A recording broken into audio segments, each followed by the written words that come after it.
I think so, because it was the year my daughter was born, and we were in that other house with a Yeah. bar, and then we Yeah. moved in here in 2019. We So didn't I mean to mean, live there for that short of amount of time. It just the market was doing what the market was doing. The yeah, interest rates were low, and then we scooped this place up for nothing. right. Which Dude, was during that time we refied from like I hate to yeah, it was like 4% is what we bought for, and we refied. Right now, I think my rate's 2.8. oh wow, So it's dude, like yeah, pretty we're different. 2. Well, we're 3.12 something, whatever. But Dude, it's yeah, compared to now, they're like 7. Like double I my wouldn't want to pay, live here with that double interest my rate. It payment. wouldn't be Yeah, good. There appreciate we go. that. I just throw it up on the screen here. It's not Oh, that we're sure. that vain, but if comments pop up, I'll throw them over. Oh, sure. I think maybe move it a little closer to your mouth. Well, yeah, you could Is do that that better? too. Yeah. All right, All right, let's that rip the works. tunes and get her going. Yeah. This is the OK. Oh wait, what? Why isn't that working? What's the This delay is on the this? Probably a OKest couple Hunter minutes. podcast. Yeah, like a minute. Never pass on shooter bucks, because that's just meat in the freezer. It's your tag. You hunt how you want. This is OKest Hunter. Well, welcome back to the OKest Hunter podcast. I'm Eric. I am joined today with Anthony Heller, our co-host of the day today. Yeah. I'm not calling you a guest. I think I'm going to call you a co-host today because you do your own podcast. You've done this one plenty of times. Yeah. It's always fun to be here. Pretty natural. It's nice to see like a professional setup. That's comical. Yeah, professional-ish down here. I mean, it's very eclectic. We have lots of stuff, which is the point. And you followed Gary Vaynerchuk and saw his studio, so I felt I wanted to recreate our own version of that. Got the cool stuff. But we're brought to you by Nosler. So if you haven't shot Nosler or heard of Nosler being in the Midwest, they're out of Oregon. Greg and Derek had the pleasure of touring the Nosler plant when they did their blacktail hunt out there, which was cool. I'm pretty jealous of that. Dude, that looked like a really fun hunt. Yeah. Especially when you're out there you're not out there to shoot some mega. You're out there to experience. Yeah, to experience it and shoot one. Did you like that hunt? Yeah, dude. I thought that was fun. Cool. I really enjoy. One of the reasons I love going out of state, because you can just like toss. You can toss expectations aside and just like, what are you trying to shoot? Whatever's in front of me. Mm-hmm. That's what I'm after. Yeah, I just want to go home empty-handed and get some meat. No, it was a cool hunt. But yeah, and the Nosler rounds did their job out there for those guys. Incredibly, I think Derek was shooting the trophy grade, but for me, the whitetail country stuff is the most accurate thing that has been through my rifle. And everyone says like different rifles, like different rounds. So you got to kind of find your thing. Like this is the round for my rifle. I've never shot that consistently before. Dude, that's sweet. So for at least for me, like I'm really thrilled with it. That's nice to find, because then when you get your gun out for the one time a year before gun season, I sighted him like, look at me, I'm a Deadeye. This is great, right? And Greg actually did shoot a pile of does with it, so he's just putting the deer down with the whitetail country ammo. So yeah, you get running on. Was he running around on the public? He's got that private little. He had some permission from a farmer. And I don't know what he's helping chop down trees all summer, which he did again. So I think he's going to be there for a while. Yeah. Good. But Greg's on vacation, and so is Derek. So neither of them are here today. And I think we'll see more of Greg after July, when like fishing season's done and slows up a bit. Work stuff slows up a bit and all that jazz. And then Derek's on a vacation for the next 2 weeks. And you're actually I have a couple of like housekeeping announcement stuff, things to mention here, but our sweepstakes are live. So you guys probably heard me talk about this for like the last month. If you're listening and have been listening, we have our inventory season giveaway that went live yesterday. So tell me more. What is it? Inventory season is a term we're making up because inventory, I used to have to do inventory when I was in college. I worked at Frito-Lay for PepsiCo, and like you'd have to go in on a weekend day when you weren't normally working. You'd have to count boxes, and in a warehouse, dude, it was terrible. And it sucked. I was like, but inventory for hunting doesn't suck. No, it's actually like you start to go through your gear. Where can't I find my left-handed glove? Or my right? I can't find this. I can't find that. I need new socks. So you start to take accountability and you find all the stuff you left in your bag from last season when you like had your last hunt, you toss it somewhere and your wife's like, get back in here. I need you. Yeah. And so you haven't looked at it. I found an apple the other day. It was brown mush. And I couldn't figure out what it was at first. I was like, what got in my bag? And it was a brown mush apple. Yeah, that'll decay real nice. So the idea being it's time to take inventory of your gear, and also, like for those that are running trail cams and cell cams, inventory of the deer on the property. So we got Moultrie to partner with us on this. We're going to give away an annual subscription to cell cam plan plus the cell cam for the grand prize winner, and then the other 2 winners are just going to get the cell cams. We partner with Bear, so we're giving away a couple of Bear bows. We partner with a whole bunch of brands. Nosler's giving away a silencer can and a Whitetail Country ammo package, depending on your caliber. Gerber gear, we have these custom knives they made. These are going to go to someone. They're not mine, but I have them here just to see them. Dude, so these things are sweet. That one there says made in the USA is what it says. Yeah, and then that one is what does it say on that one? Can't eat the horns. Can't eat the horns. This one's never passed on a shooter buck. This is a foldable one. So slick. Yeah, like nice. There's only 3 of each of these. I won't have any for myself, which is sad, but someone will win these. Grand prize wins one of each. The other ones win one of right. Sweet. So lots of fun stuff to give away. You can go to okshunter.com and on the first tab under our drop down, it's inventory season sweepstakes or giveaway. When does it close? July 31st. So we're going to run it for a month. Well, less than a month because we just opened it on the 7th. And all you got to do is enter your name and email. That's it. Yeah. If you want more entries, we have all sorts of things you can do to like earn more entries. You could subscribe to our Spotify podcast. You'll earn 25 additional entries for doing that. Ooh. Our YouTube, if you submit what gear you actually want, you'll get more entries. If you submit a photo of one of your favorite hunts, you'll get more entries. So we're really trying to get people to engage. And the amount of bonus entries is like out of control. It's like 2,000. I mean, it's only been live for a day, and I think we have a little over 400 entries so far. And the bonus entries are close to like 2,000 because people are just racking up. They're like, I'm going to do it all. Yeah. Apparently, like I didn't know what to expect. So yeah, I think we're off to good. We're actually giving away like field and stream stuff too. So an annual subscription to their journal, and the grand prize winner will get concert tickets to their October concert. Oh, that's that they're doing. So like, there's just a lot of fun stuff. So it's an inventory season kind of, and a Quick Trip gas station gift card. Oh, that's always needed. So when you're making your trips to check your cams or play some or get them out there, whatever you're doing, you can stop and get your snacks, your energy drink, and water. When you have to stop to poop. It's like a nice clean bathroom. It is. Yeah. My wife's like, yo, we gotta, when we're doing road trips, we've been doing a bunch of road trips lately. And she's like, I got a quick trip only. Yeah. You know what you're getting. Exactly. That is nice. Otherwise you go to some sketchy like BP somewhere and you're like, they hand you a key with a hubcap on it and you're just like, dang, is this the right spot? It's so gross. That's pretty funny. Yeah. Oh yeah, dude. There was one spot. We did a trip down to Mississippi with the family just for a spring break, and when we came back, we just needed gas, so we just like picked a couple spots. We went in and we opened the doors, and my wife was like, not sure this is the right place for us. And there was like, I swear to God, it was the first lot lizard I've ever seen, like a real one. Do you know a lot lizard? No. Oh, it's like a hooker who hangs out in a parking lot. That's what they're called. Yeah. I'm like, I don't know what this is. Yeah. So I saw her, I was like, I don't think she's just getting out of that semi for fun. And then my wife was like, yeah, let's just get gas and get out of here. I was like, well, and the kids were like, we gotta go potty. So I was like, okay, kids gotta go. You gotta like, you gotta make. So we went in, and the gas station, like all the shelves were basically empty except for a few things of chips and some drinks. I was like, this place is sketch. And then we went in there, and there was 3 toilets, and only one of them was working. One of them was like half missing. So it was just like, gross. All right, this is gonna be great. Let's just go and get out of here.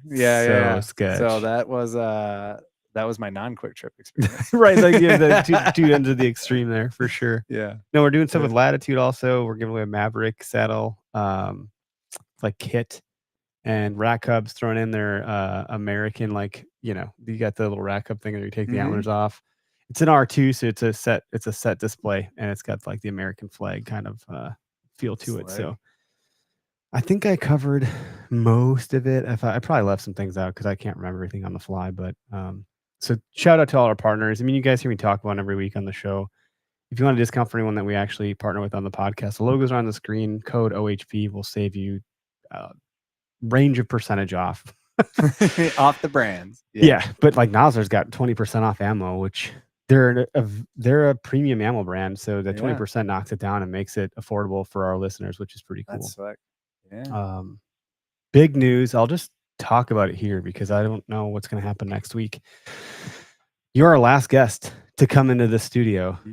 It's not going to happen ever again. In this one? Yeah. It's toast? Done. Know. All this stuff we just talked about being eclectic is no, it's not going to be here. It's going to move. We are signing a lease this week for a commercial spot in Oconomowoc, not too far, but we're going to move our studio to a new space. Nice. And so the whole like crazy, my wife takes the kids to grandma's, cleans the house. I'm scooping cat litter before you get here. I'm lighting freaking candles and spraying room spray. I'm like, oh my gosh, it's like this crazy rat race. And yeah, there's going to be a lot of opportunity. Yeah. Dude, that's awesome. So it's pretty cool because like, was it 3 years ago? When did we build this room? I don't know. I think it was when my son Jude was born. So it was 2021 or 22, somewhere in there. This room got built 4 years ago. And so we've been down here. It was upstairs for some time. I think you were up there once. Mm-hmm. You've been in every place. The last house, upstairs, down here. Like you've experienced the different seasons. Yeah. Yeah. Hopefully I can get to the new lease place. Yeah. I think we're going to do some parties. Like I say parties, bro. I don't mean like rager. I just mean like we'll probably do some like, hey, who wants to get together? We're going to launch our new season 3 of the OKS Hunter show. I was going to say you should do some viewing. So we could do a viewing thing. I have a projector and stuff. Like we could, let's drink some beers and watch it there or something. Can we get a keg? I just would like to get a keg. That'd be a good idea. College glory days. Just do it like a keg stand. Yes, get Greg going upside down on a keg stand. Could you imagine? That'd make my night. Yeah. He got pretty rowdy. We're at turkey camp. He threw a few back, and we started arm wrestling everyone. I saw those videos. Yeah, I saw some of those videos. That's great. Let's go. Matt's like, oh, I just wanted to drink, and he's like, everyone picks on me because I'm the big guy. They always like want to fight the big guy. I was like, yeah, I want to take you down. Let's go. Let's go. Come on. So no, fun times. That's I think all the announcement stuff in terms of like Talk Track today. You have an archery event coming up. We have an archery event coming up. Your archery event inspired our archery event. At least that's where I was at your archery event, and I told Greg, I was like, we should do this. Yeah. So I was like, not in a competitive kind of way, but like this is fun. So let's talk about yours because you started yours 4 years ago. This will be the 5th year. Yeah. So 3D playground. Mm-hmm. Yeah. The playground 3D shoot. It's just outside of Dodgeville, Wisconsin. And I went a little bit different route. So I had submitted a couple photos with Reinhardt targets. And then they had reached out and asked if I wanted to partner with them, do some more content. And in return, they'll hook me up with a few targets and whatnot. So I took that on and I placed my order for the targets. And I got a few and I was like, oh, I could buy, a typical archery shoot, what is like 20 to 30. Okay. Right. And I had just done Bow Fest up in Superior, Wisconsin. Okay. It's in either Superior or Duluth. I can't remember which one. I was same place. So, so I was like, yeah, I could buy 15 targets and then I could run my own shoot. And so I asked my dad, I was like, hey, we got our 100 acres. My dad loves showing off the property just because it's got big hills, big cliffs. It's got a creek. It's got 4-wheel trails. It's got big mature stuff. It's got new growth stuff. This year we finally we have a whole new trail this year that goes to a big spring that we found that used to have a house on it, like a trapping cabin on it and stuff like that. So we're going to go by that this year at the shoot. So basically got a really cool, like pretty property that I was like, hey dad, you mind if, 20, 30, 40 people come out someday and we shoot targets, drink beer and eat food. And he was like, that sounds like a great idea. So I was like, cool. So let's do that. So that was 5 years ago. So we have the 15 targets that basically the trail, most people describe it after they're done as like a mini total archery challenge. That's what most people describe. Well, because it's such a it's a pretty rigorous Yeah, it's usually a piece mile and a half. Piece of land, like You're the ups and the sweating downs. your balls off by the time you're done. True. The walk out of the valley, everyone bitches about it. They're like, God, can we get a ride up the hill? Can we get a ride up the hill? I think I've asked. Yeah. Yeah. I'm probably one of those people. So yeah, it's 1.5 miles of trails, 15 targets. We charge $40, and that gets you prizes. It gets you entered in the lottery prizes, plus food and drink, and then shooting, and it's unlimited shooting. And this year, the first year I did 2 days, and then every year I've done just 1 day since then. And this year I'm doing 2 days again because I had Whale Tails. I went over to Whale Tails and was talking to those boys at the archery shop there. If you've never been to Whale Tails and you're in great. Wisconsin, it's our go-to shop here. Yeah. So we're like Dousman. Yeah, they're in Dousman. So Dousman, Wisconsin, just outside of Milwaukee. So yeah, I went. I got my new Elite. So I know you guys do Fred Bear. I have an Elite. Dropped that off there, and then went to pick it up and was talking to them about the shoot. And they're like, we all work on Saturday. Everybody works on Saturday, but we're closed on Sunday. If you would open up on Sunday, we'll come drink Saturday night with you, stay in the campground, and we'll shoot it Sunday morning. I was like, deal. If you guys make it, I'll open it up on If they don't make it, are you gonna Oh yeah, I'm gonna I'll definitely call them because I got to go drop off a bunch of stuff for them too, to promote the shoot. So yeah, we're gonna run there. I guess we'll have Sunday open, so that'll be from 8 to 1, and then the regular day is 8 to 5, and kind of just hang out and have a good time. Yeah. So how many targets again? It's 15. It's a lot of work for you. You do it. We were going to take your route and like do our own targets and I think you've heard the origin story of ours. We were going to do it at Huppleton Brewery. And happened to be the year that they had a lawsuit filed against them dude, that was a ridiculous scenario. I don't know. They had just like some local person just thought they were too loud and stuff. So then they couldn't do events anymore. Yeah. So they bought a bar in the downtown area for their events. Right. And they're like, you could do it here. I was like, that's not going to work. Right. I know. Yeah. You can't have like you would set up one target. Like, right. This is not what I had envisioned. They had this huge property. We'd scoped it out. We'd planned it out. And it was going to be sweet. And then it was going to be work, but fine. And I was like, man, to do it at a brewery, like it was so cool. So I looked at all these other breweries and it just wasn't adding up. And the time we already picked the date. So you had to just get it in. So we went with Horicon Marsh Bowman, and now they're Horicon Marsh Archers, and they got a new facility this year. Oh, really? So real close to where they were, but brand new pole barn building, like state-of-the-art lanes, setup. Same property though, right? Different property. Oh, they have a whole new very close, but very different because that trash mound that was next to it, they bought the property. I was wondering if that was going to happen. Right. And that dump they were encroaching, man. They were right there. Yeah. And that was a cool property, even with the dump right there. It was still like really pretty woods. And so, different this year for us, but we don't have to do a half of the work because I know it's already done. It's all there. And so, but we moved ours up this year because we had to change the date. Usually we did like the holiday weekend, Labor Day. And that was like hit or miss for some people. Some people are like, ooh, cool, it's a holiday weekend, I'll be there. Some people are like, ooh, man, that's a holiday weekend, I can't make it. I was like, interesting. Yeah. So I almost always had mine on Father's Day. I remember, Yeah. So Father's Day was one of those like, yeah, it's my day. I get to go as a dad. And then other people were like, it's Father's Day. I got to go hang out with my dad. Right. So or my kids or what. Yeah, exactly. Yeah. So it was like one of those things. So in this year, we just decided, I was like, I had talked with Tibbetts. Have you ever heard of Tibbetts Archery? They're a small shop, kind of over in like Mineral Point, so like west of Dodgeville. I think it's technically Mineral Point, but he was telling me they run an archery club. I think it's called like Seven Oaks or something like that. And he said, it's like, I was like, you guys have shoots all year long? He's like, yeah, basically. He's like, we have 3 or 4. I was like, so when is the best time? Is it right before hunting season? And he's like, that's usually the most consistent best time. The best shoots we have ever had, period, are in March. What? I was like, what? Yeah. People are just ready to like. I know. I said, what? He goes, indoor. You have a shoot in March and you have a pop-up 60-degree day. He's like, we can't. But they're already all set for it. Yeah. It's right. Different. Yeah. So he's like, people show up and we will plan for 50 people and we'll get 120 or 140. You know, he's like, it's crazy. that's like that's like golf courses. Like it gets nice and people are like, I'm gonna go golf. I'm golf, right? They just can't wait to be out there doing it. Yeah. So this year we're doing it August 16th and 17th. Okay. That was probably an important bit of information. What did we not talk about that part yet?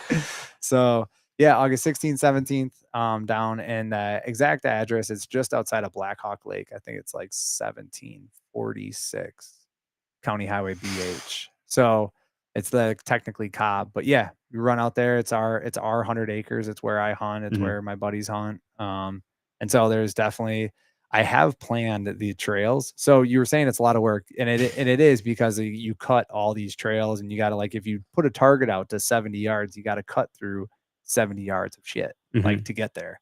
Right. And make an arrow path plus a retrieval path and stuff like that. So yeah, I have to go cut a bunch of that stuff, and that's all. It takes me usually like 2 days in total to do all that. Like, I'll go the couple weekends before, and I'll cut extra trails and things like that. But yeah, so it's August. I guess I was saying it's August 16th, 17th, and that's where we'll kind of, I don't know, we'll see how it goes this year. I'm hoping, because it's closer to season, more people will be like, that was our logic, like, to do it at the end of August. I was like, let's pick the last possible moment before the season starts, and we would lose out on people that were like, I'm leaving for elk hunting, Sure. I don't think you're gonna have that problem being mid-August, and I think the weekend before you probably, then, because ours is going to be August 9th this year. Yes. So we moved ours up a bunch, which is new, but then a lot of people are like, oh, this is great, I can finally come. Sure. So yeah, we've had people drive in from out of state, and a lot of people that are obviously here in the core area, but Horicken's like in the middle of nowhere. Yeah, but it's not that bad of a drive from the Milwaukee Madison area. It's no, like it's pretty smooth. Like, you take 94 and then you take another road, and that's kind of it. There's not much else to do, but it's not. We'll see what the new location is like.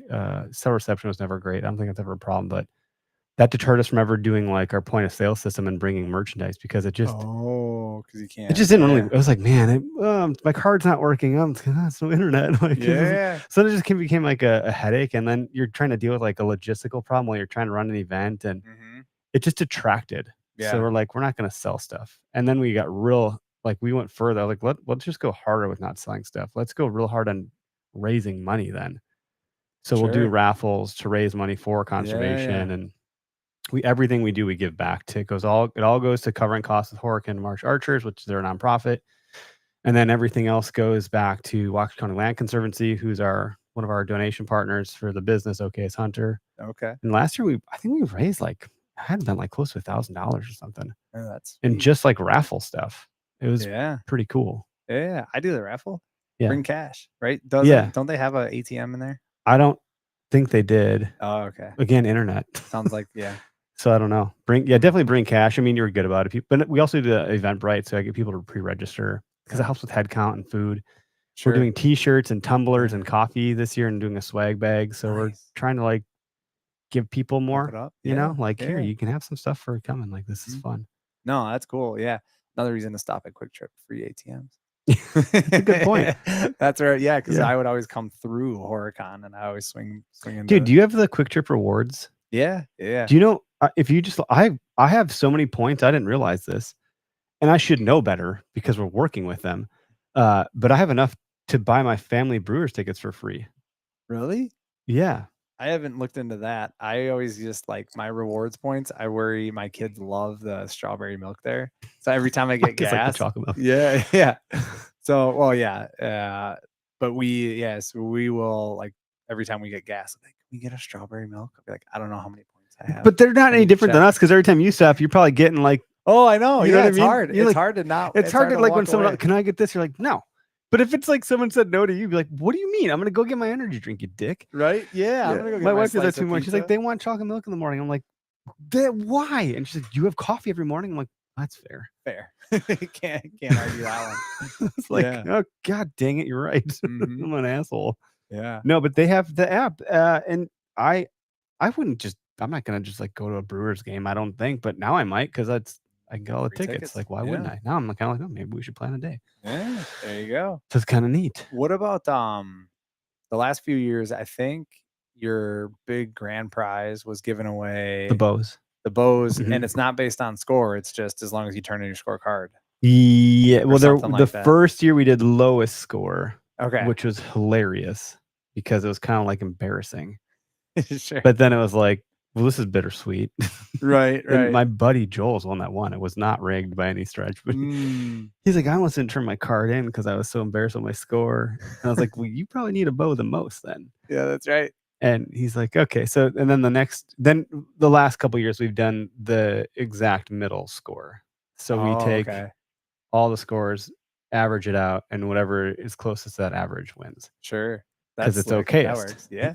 Just okay. And then one year, Derek's daughter won. Oh, no way. Which was cool. She won the pink bow from Bear, and she was like, so it was her birthday that day, and she won. It was wild. I was like, you got to be kidding me. Karma's coming in. It was pretty special. That's awesome, man. Yeah, that's cool. I think he's glad it's not on her birthday weekend this time too.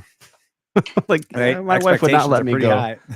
I'm like, you have a better wife than mine, maybe, because mine would be like, you're gonna go to this archery event on your daughter's birthday, and Derek is like bringing his daughter, and she's winning a bow. So I guess it worked out pretty good. Yeah. Yeah. No, that's fair. So, have you been to the new course yet in Horicon? No, I don't. I'm a member. I'm like probably the worst member. I don't participate. Probably the best member. You pay the fee. Well, I kind of think that too. I'm like, I pay extra fees because you're supposed to like volunteer your time. Sure. And that goes towards your membership fees. Yeah. I volunteer 0% of my time, and therefore my fees are higher. Yep. So kind of like, you guys get more money from me. I don't squabble. I host an event that brings more people to you. Like, right. It seems like a pretty good deal. I don't beat up your targets. No, not at all. Yeah. I do want to go. It's not so close that it's like easy to be like, oh, I'm gonna go. You know, it's like, it's a thing. You have to like make a thing out of it. So you do, yeah. And that's one of the reasons, so much of our lives nowadays.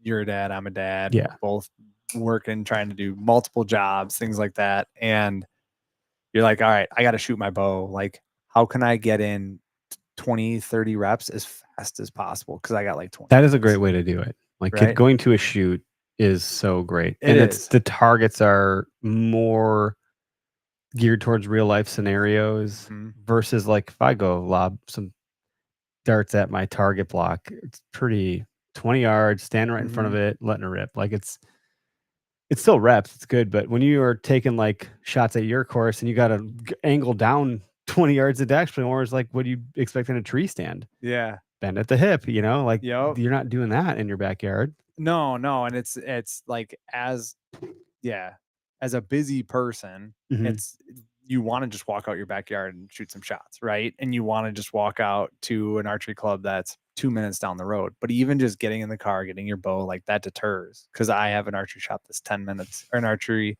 club that's 10 minutes away, and I still don't go to it because it's like the gym.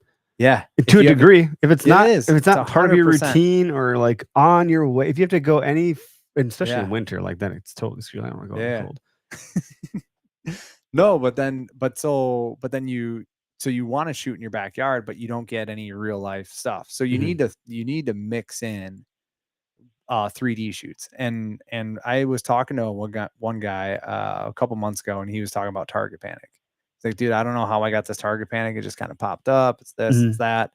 I was like, are you shooting at any 3D targets, or are you only shooting at like a block?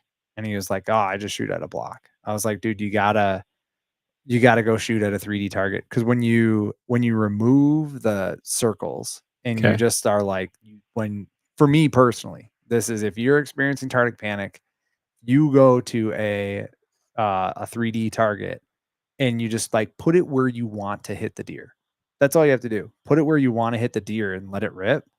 That, like, all of a sudden you can work your way out of target panic because there are no circles. There are no different colors. It's just a brown square basically. And you got to put it in the armpit, and you do that naturally because that's where you want to hit it, not because there's a yellow dot there. Right. So I think that helps a ton of people get out of target panic. That's pretty good.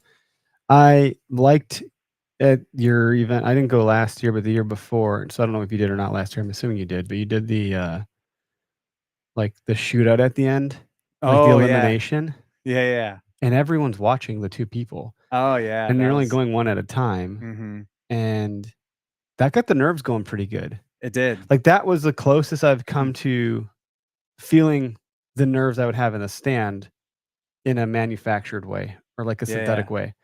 and I've never had that before. Like so I think like a tournament or a league or some sort of like something will put pressure something a on little bit you. more competitive can give you that, like the target panic, some nerves. Those are good things to work through. It is. Yeah, we do the shoot down like middle of the day. Everybody kind of the course at the playground, it takes like 2 to 3 hours to shoot, depending on how many people are out there. And people like, it takes 2 hours to shoot it. It's a mile and a half. You gotta kind of dick around a little bit, but yeah, it takes about 2 hours to shoot.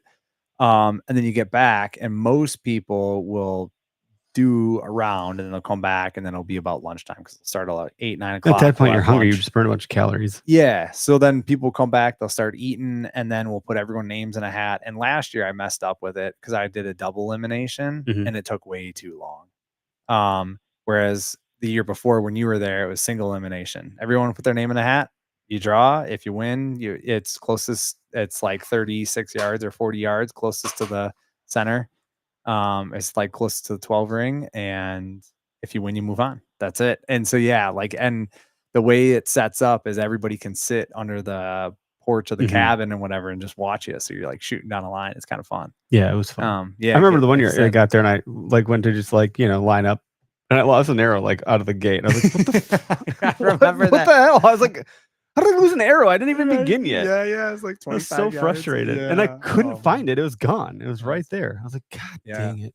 Yeah, I think I get like 2 to 3 arrows a year. My dad will be like, found an arrow, like randomly. Yeah, of course. There's so many arrows littered in your property. Yeah. I remember my buddy Riley last year. He came with 5 and he walked away with 1. Oh gosh. He's like, dude, I lost 4. Yeah, because some of the shots are hard. You're shooting in a shaded, shadowy areas under rocks, uphill. Like some of the targets are so overshadowed you can't even like make it out all the way. Yeah, that wolf always gets people. Yeah.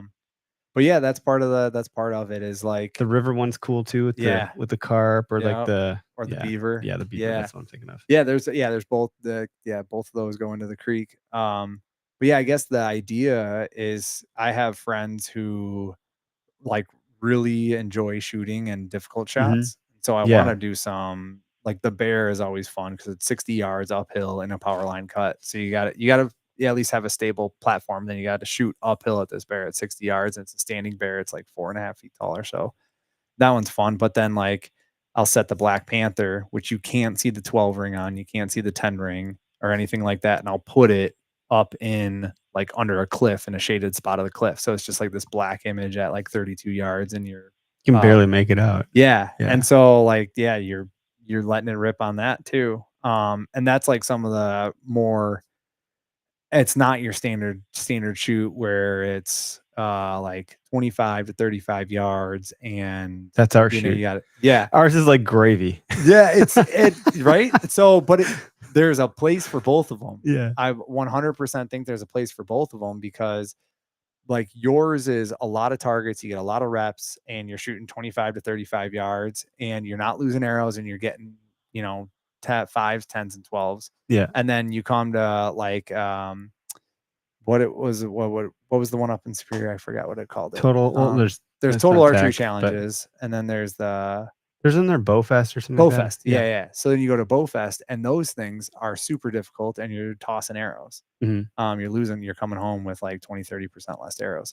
And then like my shoot's kind of like a mix between, because you got like some shots that are 20 to 25 yards that are decent, like easy, break shots. And then all of a sudden you turn the corner and you're looking at the ram at 56 uphill across the creek and you're looking down at the ground and you're trying to figure out how you're going to send this thing.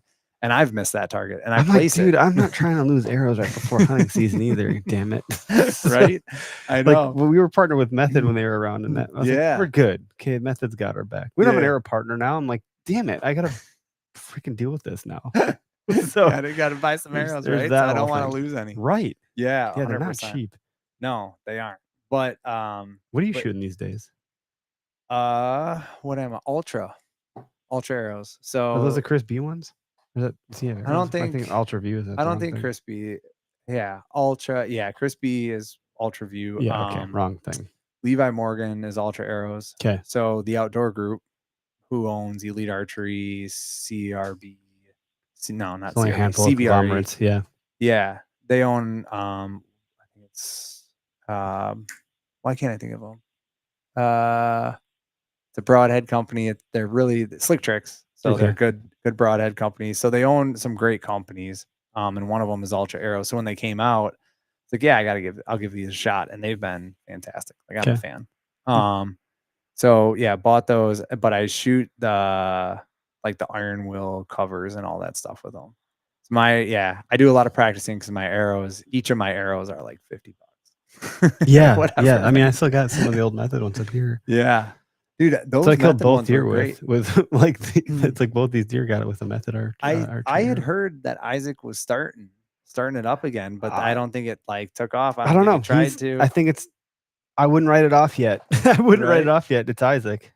I mean, that was why I liked working with him. I liked Isaac. I told him like, dude, if you're close, I'll wait out. I'll wait. Right. He because I just, up, but I don't know whatever happened with it. He sold, I think, I don't know if it's the IP or like the inventory he had. Someone did take over what he was doing. Yeah, Vector, to a degree, or Method. Vector, Method, and then he was going to do something a little bit more nuanced. But building a company is hard. It is. So, and takes time to get the right pieces in the right place. And it's and I work with a lot of companies, and there's a reason I don't have a product company.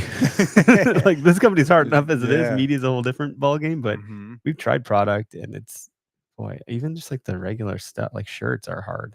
Yeah. Even that stuff isn't super easy. No, it's not. And everyone's like, "Oh, I'm not paying, $30 for a hat." I'm like, "You also don't want to buy it from China now, do you?" Right. Let's talk about that for a second, because there ain't no way you're getting it for less than what I can do if I buy it from over there. Like it's a whole different paradigm. If I want to make any profit for the business, it's a whole different thing. It is. So I can't imagine what it's like to build some of your machining products or assembling things, and Yeah, I mean, you've heard of Origin, like Origin camo, and Origin that's the Jocko. Yeah. Pete, I forget Pete's last name, but Pete owns it. Jocko was in it. Cameron Haynes was in it, but Cameron Haynes is out. He's out. Who is he? He's with Sitka now. Yeah, he's with Sitka, and I don't know. I've personally, a lot of these companies, like they will give ownership. Like Jocko probably owns part of. This is all hearsay. Oh yeah, but I'm willing to bet that Jocko owns part of Origin. Sure. I think Joe Rogan probably owns part of Origin. Yeah, but he's just kind of like a silent. Yeah, much like maybe a couple points. Like Eric Church and Morgan Wallen own Field and Stream, but like, yeah, I never talked to them when I worked with Field and Stream. They have a team of people that manage and like run the business. Right. And exactly. These guys, you'd think, I was like, can we get them as influencers for this? We're launching the journal. Like, they're the owners. It's pretty hard. Like we got to talk to his agent. I'm like, damn. I mean, they own the company. We can't get a hold of them. So I imagine it's something to that effect. Yeah. It's kind of like silent money. To me, it's like silent money partners. Jocko's obviously more active in it. Yeah. But yeah, I don't know. I like with Cameron Haynes leaving, I was like, man, he must have like sold his shares out or something. I don't know. I don't think there is anybody better than Sitka. You would have to try really hard to convince me otherwise. And it's funny coming from the OKS Hunter to say that, but they're owned by Gore. And even though other brands can work with Gore, no other brand can work with Gore in the way that Sitka works with Gore, because it's literally owned by them. So Gore grants Sitka like different R&D. Right. They can literally make stuff that no other company can make.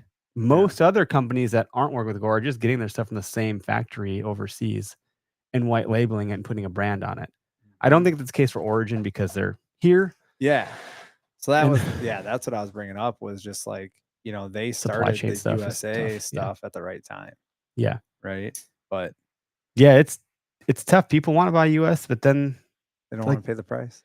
We've had supply chains built out overseas for 30 plus years, or you know what I mean? Like it's not a light switch. No, it takes a lot of time to build relationships and find a company and get the sample and make sure it's good. And it's a lot to go through all those paces. Yeah. Just switching fucking hat manufacturers was a nightmare. I was like, good thing we're not like a real company.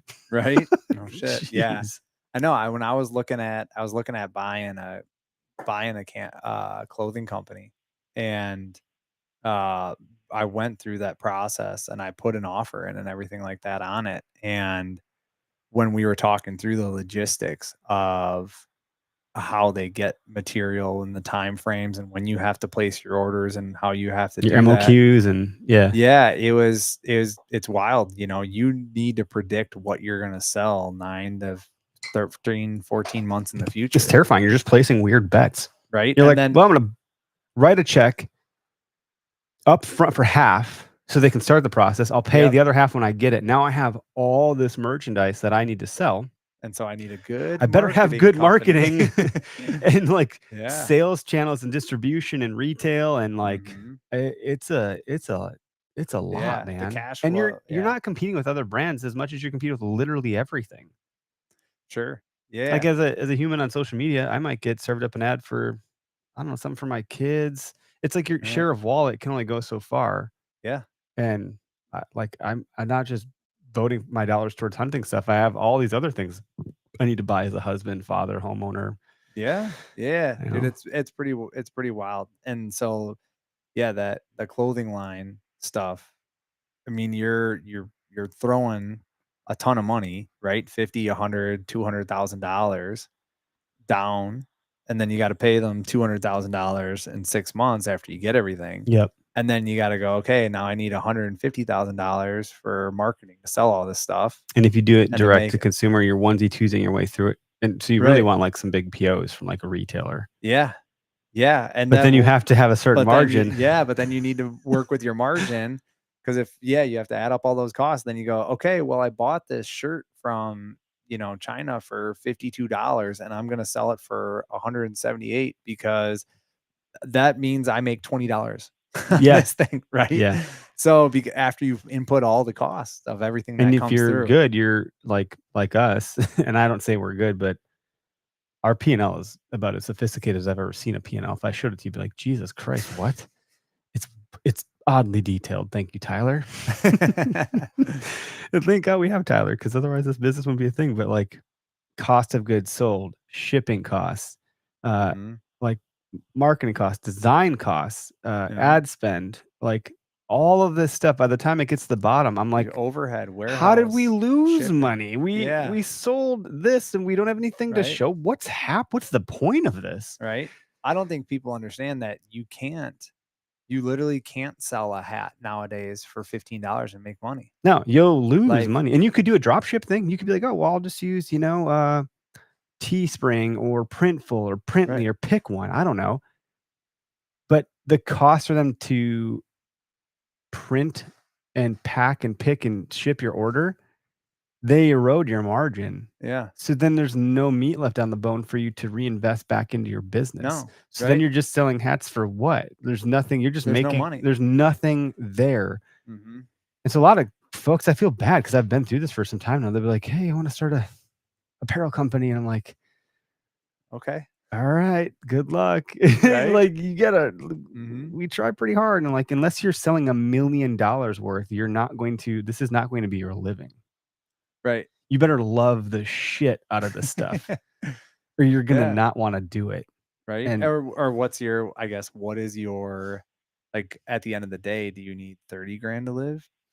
Yeah, that depends, right? Like 60? How much you need. Because if you sell $1 million worth of total revenue of a lifestyle apparel brand company, you could maybe, if depending on how you're managing shit and what your margins look like and what your supply chain is, 50 to 100K total. And if you have a business partner like I do, and we got to divide that, so now we're talking 25 to 50K. Right. And if you haven't optimized your life in such a way where you can live off of that, like it ain't full time. Right. Not a chance. And think about that. $1 million that's the bottom line of $1 million. Probably that's a ton 5,000 pieces. Yeah. Right. At $20 a piece. And that's the thing, like so then I'm getting into some marketing bullshit, but your average order value, you cannot scale a company if your AOV is less than $50. What's AOV? Your average order value. So by the time a consumer checks out, if they're not average $50 per order across the year or whatever, you won't have enough to scale to hit the next bench and work your way up. Gotcha. So if you're selling a hat for $30, that ain't gonna cut it. You know how many freaking hats you have to sell for $30 to put a dent in something? When you got companies like First Light that sell a jacket for $500, right? They don't need to sell that many jackets to hit their nut. You got to sell a shit ton of hats to hit yours. Yeah. So you go to a trade show and you got to pay $2,000 to exhibit. You got to pay for hotel, gas, like food, which adds up quick, believe it or not. And beers. Someone's got to pay for the lap dances for the big guy, you know? That's right. And then like, by the time the trade show nets out too, you're like, we sold a bunch. And you're like, we didn't make shit because you had to pay all this money out. It's crazy. It is wild. And I've had friends that over the years are like, oh, why don't you do this? Like, why is this thing so expensive? You know, that's the best part. It's like, dude, I can't do that hat's like $35. And you're like, yeah, well, think about that hat. It's made in the US. It had to be shipped. It's got to be marketed. It's got to be this. It's got to everything US costs more than what it costs. Even by the time it gets here, it still costs more than what you would have paid overseas, even with tariffs right now still. Yeah. Because we haven't built, no one wants to do the jobs that they're doing over there.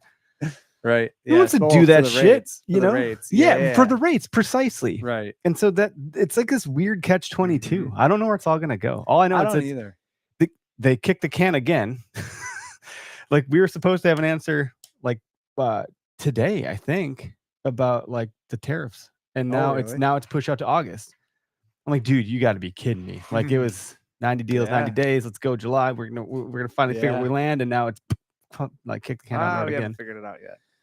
Yeah, just pick the deal. I don't know. Like just call it if we're gonna keep doing that, because we just need to know what is it going to be as businesses. And I have so many clients across the spectrum where it's like it's like hovering, waiting to land. Yeah, it's like the fly that you keep shooing away. Dude, the thing just wants to land somewhere, and it won't. Right now, the deer flies are horrible. Oh my god! But yeah, dude, I don't deal with that. Is not part of my daily life at all. I just see all the stuff, and I'm like in the weeds on some things, and I just am like, you have no idea. Like this is not that. It's not that simple, and it could be if you started that way, like some people did. If you were a legacy business and you started a way that aligned with things how it was built before, that's why you would have built it that way. Right. 30 years. You're not just going to undo 30 years and have a new plan tomorrow. No. It's crazy. So is anyone starting now? Like, yeah, start that way. Sure. That makes sense. Probably. Like you can probably figure that out.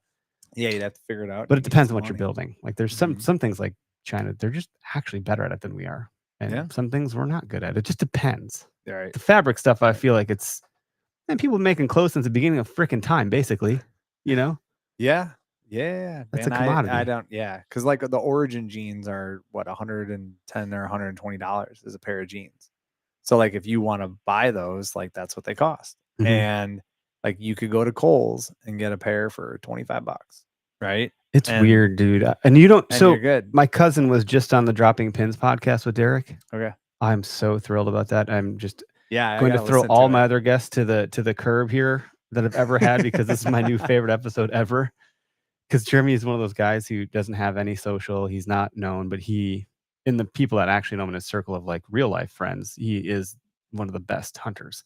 Okay. And he's got the walls to show it, and it's incredible, but also no ego to go along with it. He rolls up in his Honda Civic. It's beat to shit. He's a carpenter. He's got stuff all up in his car for work. And I still think I had my truck at the time. I think I did. I don't remember. Because I just gotten rid of it like 2 years ago. And we're speed scouting a property to just figure out, are there deer occupying this property or not? He's got jeans on and a shirt. Grabs his longbow, throws over his back, goes. He's like, I have my phone, my knife, and my bow. None of all these gizmos and gadgets that we fuck around with. Like there's no mobile setup. It's like I don't even know if he had boots on. I don't know what he was doing, but he's like moving super fast, and he gets it done every year, and has none of those other things that like. But I like the gear. It's like I'm like the Sitka's got that mosquito garment that keeps the mosquitoes like from biting you. I'm like, that's pretty special. That's pretty nice. Like that's right. Maybe I'll just bring that, okay, Jeremy? Like I'll just bring that, and then I'll bring nothing else. Those like if you gave that piece to Jeremy, would he wear it? I probably not. I don't think he would. I don't think he gives a shit. Oh. He just is like, man, I don't need that. I remember one year I showed up, and he's so nice. He would never say anything bad. He just wouldn't. But he's like, kind of got a lot of stuff there. Probably put a lot of that back. You're not going to need that while we're hunting today. We're going to be moving pretty quick. And I was like, oh, really? I don't need all the all the stuff that I normally have. I feel like I might. What if I need? Because you, as a hunter, you kind of have like this hoarder mentality. Yeah. You're like, well, I might need that though. Like, I'm not going to get rid of that thing in my garage because I might need it. I might need that screw for something. Right. Yeah. You know, exactly. So you just keep it. And so I feel like that's with hunting. It's kind of like, what I might need that. Right. So you just start bringing everything. Do you know what tree we're getting into? Yeah. Right. And Jeremy's probably like, we're not doing that. We're just going to sit at the base of it. You know, like I listen to him because he's far more successful than I've ever been. So I'm like, yeah, you've killed bigger deer at, and all of them have been within like 5 to 10 yards. And he'll be like, I'm like, oh, you want to go hunting? He's like, well, we want to wait for like a 4 to 8 mile an hour wind. If it's not that much, or if it's a little bit higher, we're not going to go. I was like, what? What does that mean? What do you mean? Yeah. He's like, we need to be able to see certain things. And there needs to be enough wind in our favor, but we still have to see. It's a very visual thing. I'm like, dude, this is what's happening right now. We hunting the same species that I'm used to hunting. So it's a really good episode. I'll have to check it out. I have a long drive to Kansas City tomorrow. But just back to the point of it's $150 for this pant. You probably don't need it, but sometimes your money's got to go somewhere. Like, right? You might as well spend on things that you enjoy and like and think will have a benefit or whatever you're into. I think all of us, at our core, we have a code of ethics and priorities and morals that we all want to live by. And if I told you tomorrow that, hey, you can pick out anything, and whether it's from China or the US, it's the same price, which one are you going to buy? You're going to pick hopefully you're going to pick the US every single time. Yeah. And so then if I say, hey, the US stuff is 10% more, are you going to pick the US stuff 100% of the time still, even though it's 10% more? People don't. Right. And they vote with their dollars, not their mouth. Yeah, exactly. So, just like when you say, hey, who wants to buy this hat that I'm making? Yeah, sick, got to have it. And then you put it for sale and like, no one buys it. What the hell happened? I thought everyone wanted it. Yeah. Guess not. Exactly. So like that's the crux of it all is when I buy the Origin jeans, I'm like trying to buy USA. And when I have an elite bow right now, but before that, like I was on a mission to do all Wisconsin gear. So I was going to do HHA, Matthews, and there's a couple other companies that are in the US. And so you could get, or not the US, in Wisconsin, so you could get a fully set up Wisconsin bow and put all your money towards Wisconsin companies. And then I had shot an elite for a while and I got in touch with the elite and like everything worked out. I really like their bows. So I'm just like, hey, I'm going to go do this. But at the end of the day, I think people do have that moral hierarchy of like, okay, I want to buy US, but what am I willing to spend? And for me, I wonder what it's a threshold, right? So like you want it until it hits certain. You're like, well, I can justify. Maybe I won't do this product or right. But see, like I have the Origin jeans, I have a bunch of Origin shirts and whatnot. But like if I want to buy a hat, this hat is Richardson 112. That's like the hat. It is, and it's made in China. And I asked for the playground shoot. I was like, hey, I want some USA hats and I want some USA clothes. I don't think there's anyone that does it. And there were a couple brands and I got samples of them and they were awful. And so I was just like, we got in trouble for that. I wouldn't say trouble. We were running an ad with the Richardson hat because that's the ad. But then we switched. Our supply chain follows the same supply chain as Richardson. Okay. I forget how it works specifically. Tyler could tell you, but if you buy the Richardson, it's the same stuff as you would get if you did it yourself. The difference is it comes, they take the panels that make up a hat and they assemble it as one and then you get it here. I'm going to fuck this up. When we do it, it's very similar, but like they're putting the panel together themselves. So like we're not getting a pre-assembled paneled hat. It's like getting assembled. Oh, okay. And so even though it's following it's the same freaking place. It's literally the same plant. It's just a different process of building. Okay. And that was enough to like, and it's white labeled. So like everything says, okay, it's Hunter. Nothing says Richardson, which we thought was like a win. Yeah. This is sweet. It all says our stuff. This is our hat. This is great. This ain't a Richardson 112. You guys duped me. We're pissed. This ain't comfy. I'm like, the fuck it ain't. It's the same hat. Like, but okay, fine. Like thanks for calling us out. I guess quite literally, we never said it was a Richardson 112, but in the ad, you can see that that's what it is. Okay. So people are losing their mind on one of our hats last year. No shit. I was like, okay, we got to gut that ad. We'll remake Yeah. the same concept with the literal other hat. And then it never has it said it's going to be Richardson. Like that is good. But it just looks like it. Yeah. And so Mhm. it's like, I'm telling you, it's the same process. It's the same supply chain. Yeah. Not same process, slightly different process. Like they're building the Right. panels versus getting it pre-assembled. So I Yeah. don't know what that looks like, but it's wild, dude. Yeah. So like but if you were to take a Richardson 112 and a lot of people can sell them and make a couple bucks on them for $25 and you were to produce them in the US and you put a Richardson 112 on the table for $40 and one for 25 and said this one's made in the There's US, just no way you're buying the same people product for buying- more. Oh yeah, but are people going to buy the $40 Richardson 112 or are people going to buy the 25? And I'm like, I think people have Some would, right. I like there's, but not everyone there has are pockets to days- make decisions No, like that. That's there the are thing. days I would. Yeah. There are days where Yeah. I'm like, dude, I got paid today. Like, I'll buy the $40 Mhm. hat. Fuck it. Let's It's like the support toothpaste US. tube. Like Right. I can squeeze it a bunch, and then at the end you're like trying to Son get of a every bitch. little. Man, there's so Dude, much in that's here. the protein powder conundrum, dude. You're like, oh yeah, I'll do a scoop and a half Scoop it today. up. Then towards the end, you're like, son of a bitch, how I can gotta I stretch conserve this. this? Yeah, exactly. Or the pre-workout. Mhm. So Yeah, what's Yeah. a meme? Like I can spend $5,000 on hunting gear in a day. I can also stretch $20 2 weeks. Like it Yeah. really depends on where you're at. exactly. And if it's that stretch part, you ain't buying that American one. no, yeah. But if it's that first 2 weeks, you're like, bro, I got Right? this. Yeah, totally Yeah. different. So I think there's certain aspects of life where people are willing to spend certain amount of money. Mhm. And I like personally lately the Origin jeans, they resized all their shit. And so I'm kind Oh. of pissed about that. Are they following the Kuiu model?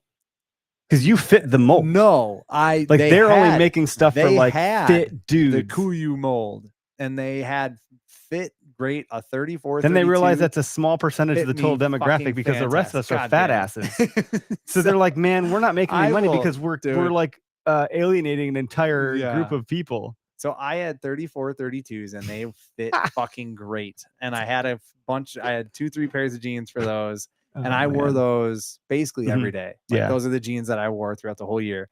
And then they started to wear out. And so I was like, hey, I need to get some new ones.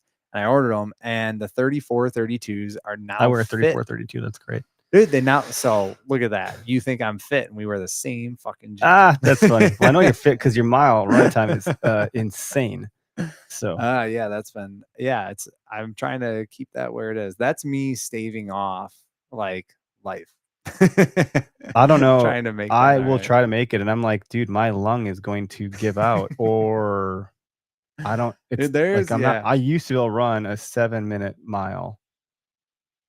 That's not. I can't do it. Can't do I it can't anymore. like You just gotta practice. my kids could be there dying, and I wouldn't make it in time. Dude, I don't. yeah. I physically think I No. can't do it, which is sad. I had a conversation with a coworker of mine who's also a hunter, Luke Shower, if you guys know who he is, and he was like, we had a 5K for work. We all had this work trip, and they had a 5K in the morning. And he was like, are you actually going to run that thing? I was like, yeah, I'm going to run that thing. He's like, how fast could you run it? I was like, I don't know. Is it 3 miles? I was like, I don't know, maybe 22 minutes, 23 minutes or something like that. So he was like, dude, that's like a 7-minute mile for 3 miles. And I was like, yeah, I could probably do that. Dude, that's fucking fast. So I was It like, is fast. I was like, yeah, probably could do that. And then they made us all run together. So there were no winners, no losers, which was Annoying. like hilarious. Yeah. So but then I came home and I ran a mile. I ran 2 miles and I ran it in 16 minutes. So it was at 2:08.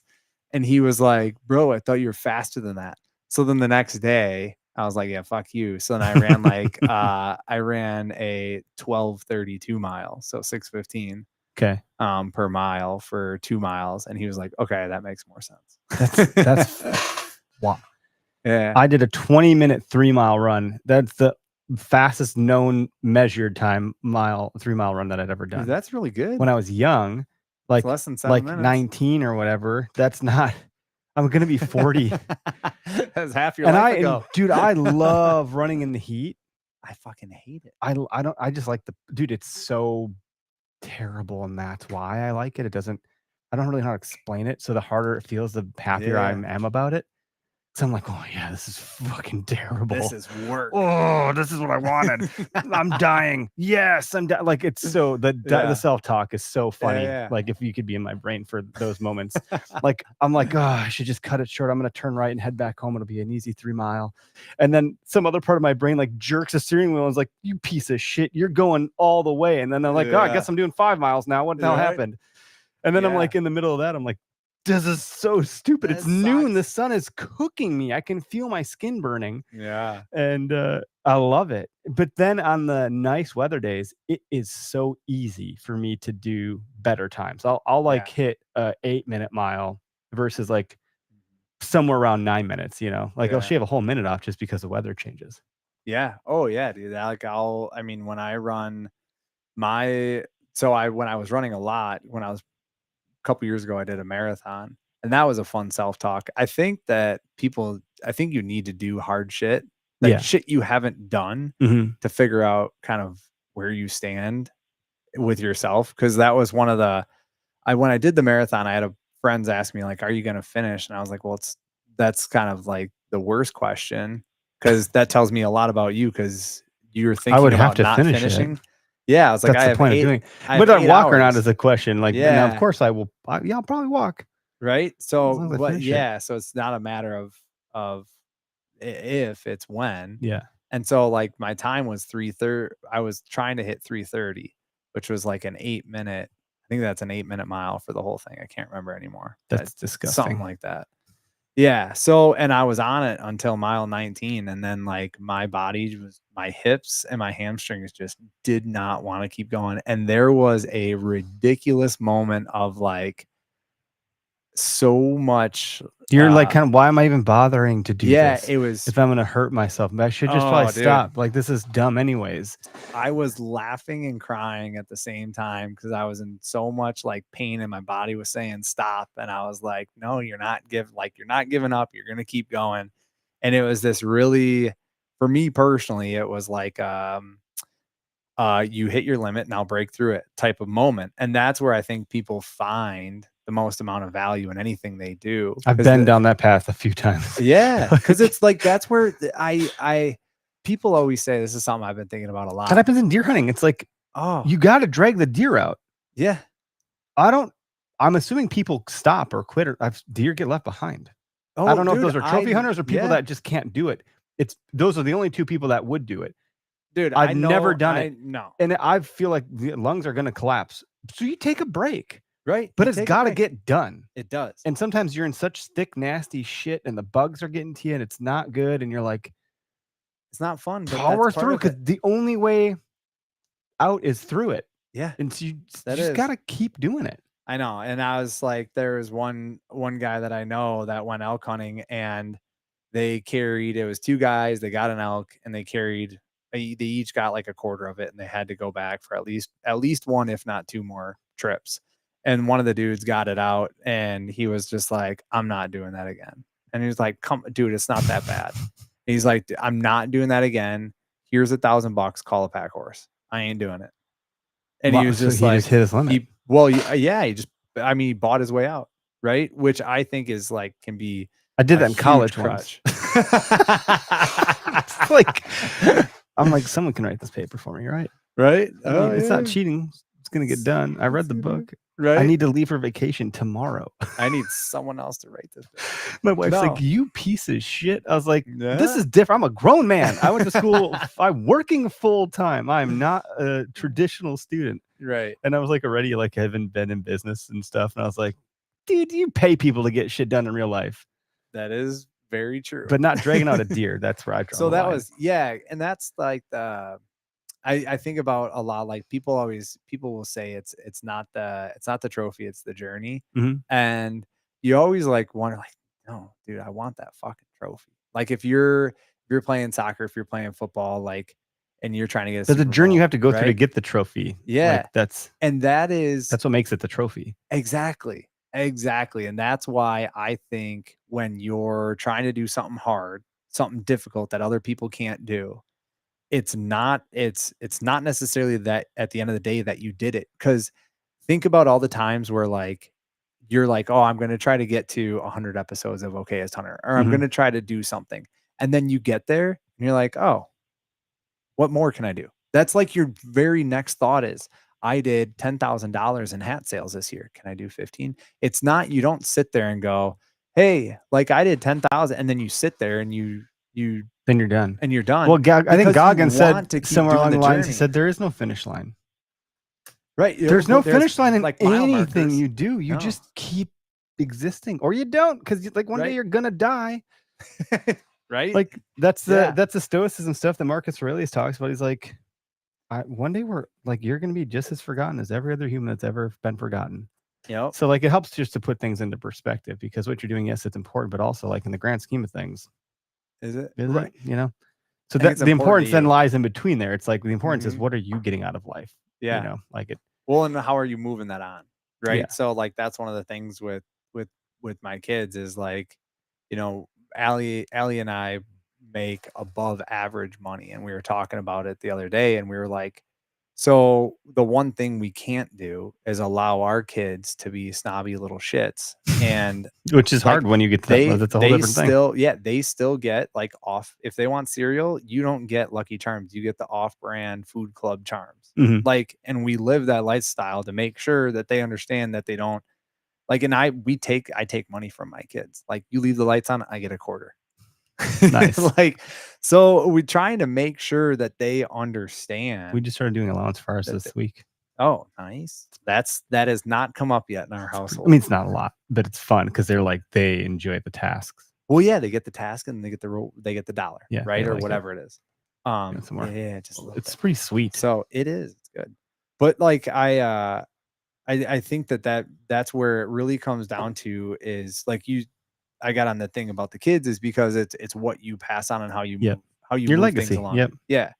But you gotta have the journey to make the trophy mean anything. Because if everybody shot a 200-inch buck, people would be looking for a 300-inch buck. And if everyone shot a 300, people would like, it just doesn't mean anything if everyone gets it. I feel like humans in general, we crave unique or hard to get things because not because they're unique and hard to get. It's because other people can't get them so that we can have them. And that's the point. That's why I think that's really why guys chase 200s and why guys like, for the record, I've never chased a 200. I don't know that they exist where I hunt. And if they did, there's not a snowball's chance in hell I'm going to have it. Unless it's just pure luck and everything goes right. But I guarantee if I had a shot at one, I'd find a way to mess that up.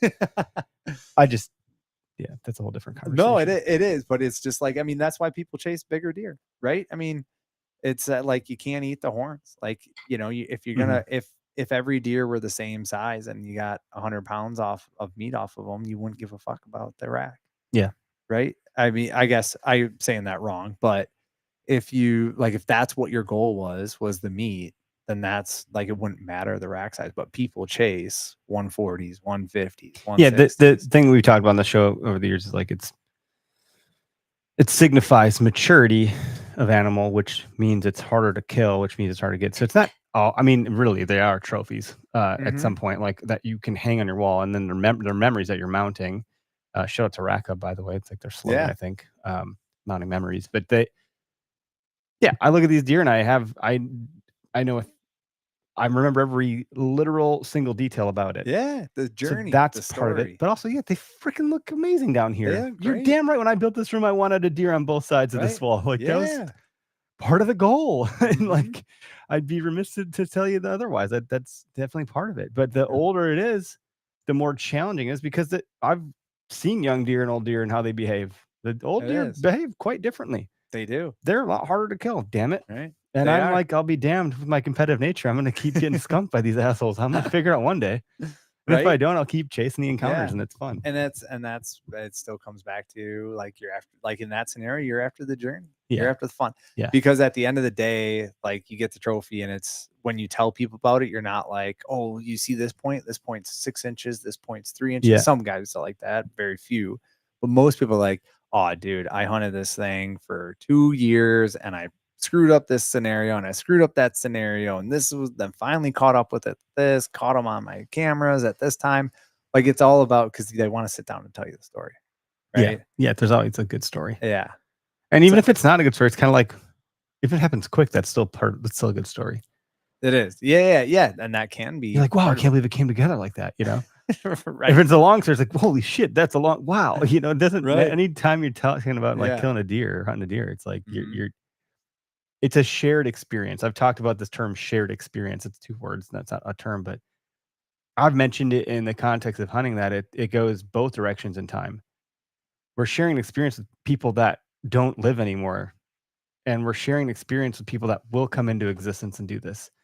And the people that are presently sharing that experience, when we talk about it, why any hunting podcast I think can have any success is because you're playing it in your mind. And there's a high component of relatability through this shared experience, because if you've ever had a deer come close to your stand, we've all felt what that feels like. Yeah. We can picture it. We understand what's happening and the things that you have to take like precaution of and care of and how you deal with the situation. Every movement has to be so liquidly smooth. Otherwise, like you're busted. Or if the wind changes or thermal changes, like the people that have done this longer, the more in depth you can get about it. But it's a shared experience, and I think that's what hunting is so cool. That's what's so cool about it is we can all kind of relate, and that's why I get pissed about all the drama and infighting. Because guys, this is a shared experience, and we all have our subtle differences in like what bow we use or broadhead and all the stuff. Like, so what? I just don't even care. But I do want to talk about broadheads because I shot a deer last year with a and I don't care, the brand's irrelevant. It's a good brand. There's nothing wrong with the brand at all. But it's a single bevel and there was no blood. In part because it was a high shot, so the blood wasn't going to get up to drain out anyways. But the cut diameter and the way that it's like sliced through the skin, like the wound like closed up. And it was a downward trajectory, so you think there would have been blood. There was nothing. And I'm like, wow, I've never used a mechanical, but now I'm kind of thinking maybe I want to. And then I was watching the Hunting Public the other day, and they were doing this breakdown, shooting through a hog into a target block, and they're doing all these different, broadheads. And the Beast broadhead was like quite impressive. Is that the Bowmar one? Bowmar broadhead? And that comes with a stigma because it's Bowmar. It's Bowmar. Yeah, it's Josh. And I met the dude, and he seems nice enough in person. He's also huge, so I would never talk shit to his face. He is a very large man. Yeah. And who knows? Like, people like that probably get a little bit more attacked by media than someone that isn't. Like, of course they would. But there's some laughable components about how that guy carries himself. Oh, absolutely. So then you're like kind of mad that the product's good because they're like, I don't want to support that, but it's also like, well, it's fucking good.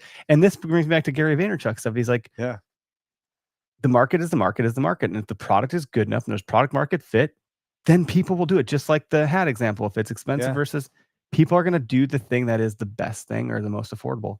And I'm kind of going, man, damn it, I feel like I want to. Aren't they $40 a piece? I don't know. $30 a piece. I think like Iron Will are really expensive. They're the same. I think the Beast broadheads are like slightly less expensive than Iron Wills. And I think Iron Will are great too. I hadn't killed a deer with an Iron Will because I hadn't shot those the times I had hit a deer. Sure. And I lost them all. So like that's a lot of money to just lose. It is. It absolutely is. Iron Wills are expensive. But then you watch the video and this thing's like, and that's just one video, but the reviews are, and the people have said great things about them. I'm trying to think of the other ones that are good. Like I've heard of Schwacker's been around for a long time. Schwacker's been around. And what's the other expandable?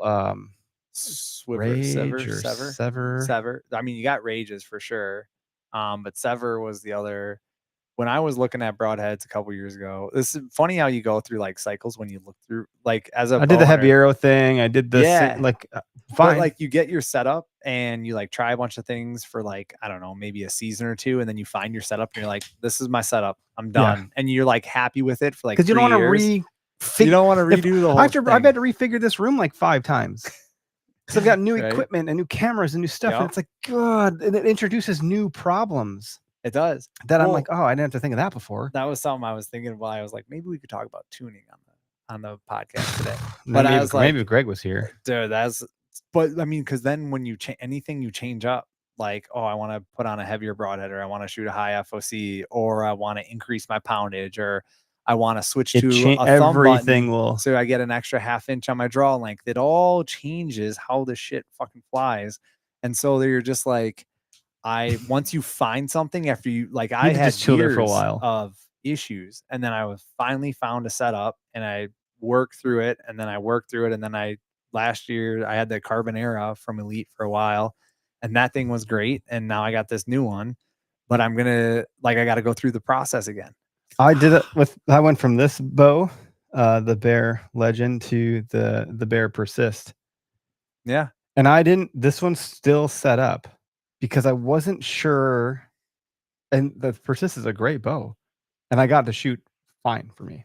Yeah. I'm also not going to shoot more than 30 yards at a deer in the field. Sure.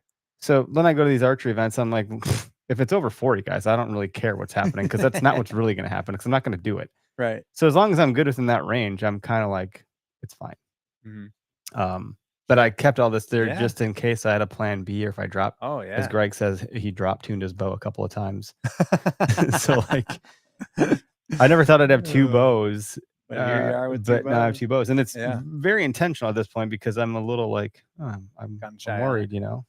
Yeah, I mean, as far as the broadheads go, though, so I was saying, like, you go through these cycles, and at that point, I bought some Schwackers. I didn't buy Severs. Beast weren't out yet, and then I bought some Iron Wills, and I had something else.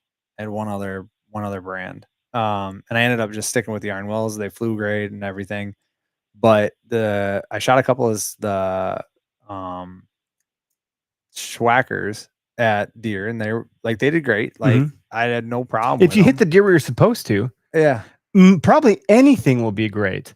Yeah, but that's just not how it always goes. But it's weird that you say you didn't get a blood trail at all. I didn't get a blood trail. That can be like, shoot 3 more deer with that and see if you don't. Yeah, because that's one of the other hardest part about these to things. base it off of one experience. It's like driving a truck and you're like, "Ooh, I hate that brand because it did this." It's like, well, that was just right. It's like going to a restaurant. Maybe you just had a bad server that time. You can't fault a restaurant for that. Exactly. And like, and the other hard part is you can't replicate the same scenario. 100%. It's really hard. So like Aaron Snyder. I did. Well, actually, let me take that back, because I think I shot.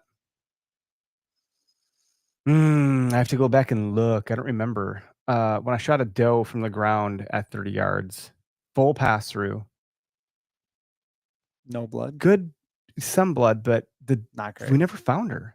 Okay. And I'm convinced this day that like she probably was dead somewhere. And Greg's like, "No, you hit her high." And I don't know. He's obviously oddly sure of himself. And I was like, "Man, I don't like. How do you get a full pass through on this thing?" And like, I was like, "Well, there's no man's land." I was like, I have it on video. You can see the whole thing. But what had happened is like the arrow. I know not everyone listening at some point can see this, but the arrow broke right here at the tape. Okay. So full pass through. So you got like 20 some inches. And when she ran off, this was still like I recovered the arrow up to this point. So I had the broadhead, the sleeve, and the arrow all actually was up to it was past the tape because I had blood on the tape. And then when she ran off, I saw this in her. So in my mind, in the moment, I was like, it didn't pass through. It's still stuck in her because I saw her run off with the fletchings. Yeah. I never found the fletchings. I found the arrow right where I shot her. Oh. So I was like, did the fletchings clog up the hole? It was weird, dude. It was a strange thing. I was like, how did that happen? This is what I shot last year. Oh, nice. These are the grizzly sticks. Oh, you shot grizzly sticks. So they were you nice. did do expensive stuff. Yeah. Yeah, grizzly sticks. I've only heard good things about them. They're great. I mean, that's what I think the Whitetail Adrenaline guys use those. Okay, if I'm not mistaken. That makes sense. I can see them. They shoot well out of my setup, and they're for my setup. Like, but that's why I changed the broadhead. Yeah, the one Aaron Snyder does a really good job. He goes, and I think he does a good job because he shoots like 30 to 50 animals a year. And so he will throw on the broadheads and he'll go shoot a bunch. He'll go to Texas. He'll go to Alabama. He'll go to Texas. Did I already say that? Texas, Alabama, Louisiana, whatever, and shoot a whole bunch of deer or a whole bunch of pigs. And then he'll be like, hey, this broadhead is good. This broadhead isn't great. And so I put more of my faith in that than the ballistic gel tests, because it's just like, I just don't think that's truly an accurate. There's no bones in the gel. Yeah, it's a penetration test. Yeah. Like you could that's fair. It's energy, like you're seeing. Yeah, I just don't think it's like reality when it comes down to it. And I think replicating the actual scenario is tough. I've had great success with iron wills, but I know guys who are like, dude, I just don't shoot fixed blades. I'll shoot mechanicals. And I like the idea of fixed blade because I don't have to rely on a mechanical event to take place. Right. Like it's just gonna work. There's not a lot of opportunity for a mechanism to fail. Right. But then these other ones, they fucking produce these huge holes. Yeah. And they're just blood. Yeah. But I'm like, do I want a blood trail or do I want a dead animal? Well, like, I don't know. In some cases, if I don't have a blood trail to the dead animal, I might not find the dead animal. Yep. Like that's a concern. Yeah. Oh, so, yeah. I don't know. I'm like in the moment. Yeah. I'm very undecided right now. So Chad, my buddy Chad shoots iron wills. Yeah. He shot a buck, I don't know, 3 years ago, at 15 yards from a tree stand, almost like at like a 60-degree angle down. Like it was like really close to him. And he shot that thing, and the entry wound was, a couple inches. It's just like an iron will, but the exit wound was like 5 inches. Like it was huge. And that thing poured blood and it ran 30 yards and tipped. So that was great. Last year he shot one, and he shot it high, kind of in no man's land. Yeah, the high stuff. Yep. Fucks and me. He got he said that he saw his arrow sticking out of it when it ran through. And then we backed out. We found decent blood, but we backed out because it wasn't dead right away. And we had a dog on it, and we went, dude, it had to be like 600-700 yards. Oh, that's way too far. Yeah, it was a long ways, and we ended up calling it because the dog couldn't find it. The dog lost it. It took us like 2 hours. We waited a few hours, and we ended up calling it. And a week later, that buck was on camera running around. And then 3 weeks later, I got him again, and he has an open wound on one side, and you can almost see the broadhead poking out the other side, but it's in him. So, and we were trying to kill him for a couple of days. Like when we were there, we were just like, all right, he is over in this area. So we would just set up in that area, and we just kind of chased him around the property when we get camera pictures of him. But we never found him. So I don't know. Like, and I pulled cameras at the end of season. So I don't know. Yeah. If he lived or not or what, but like, I mean, you find deer with broadheads. The one I shot last year that I'm talking about, I'm pretty certain he lived, and you'll see the footage for season 3 of the show. Okay. All that is documented. And it'll be fun to watch back. Fun's not the right word here, but I told the video guy, Caleb, I was like, you're one of very few people to see me this way, because I'm not okay right now. And I was getting very short and direct and like mean. Okay. Because I was getting so worked up about the situation, because I was so mad that this thing was injured. Yeah. And I was like, nothing is adding up. I couldn't make sense of the situation. And then it was dark. I lost my field of like my vantage point. So then I had Derek come out. And I was like, and everyone saw the video, and they're like, that's dead. It's a dead deer. And I was like, no, it's not. It's not.